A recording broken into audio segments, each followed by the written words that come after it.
Anak angkat Dorce Gamalama, Siti Hadijah mengungkap kronologi artis 58 tahun tersebut sebelum dilarikan ke rumah sakit.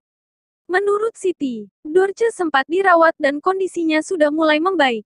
Setelah beberapa hari dirawat, tim dokter pun mengizinkan Dorce Gamalama menjalani perawatan di rumah Rabu, tanggal 6 Oktober tahun 2021.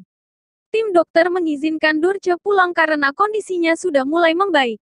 Terakhir itu sudah diizinkan pulang sama dokternya. Rabu, tanggal 6 Oktober tahun 2021, sore kami pulang. Kondisinya baik sehat seperti biasanya di rumah, kata Siti, saat ditemui di Rumah Sakit Primaya, Kota Bekasi, Jawa Barat, Jumat, tanggal 8 Oktober tahun 2021. Tetapi pada esok harinya, Kamis tanggal 7 Oktober tahun 2021, kondisi Dorce Gamala menurun drastis. Sekitar pukul 15 hendak dibangunkan untuk meminum obat, Dorce tidak merespons. Kemudian pada Kamis siang abis zuhur, dia merasa lelah karena pagi belum istirahat, akhirnya tidur jam 12, ujar Siti.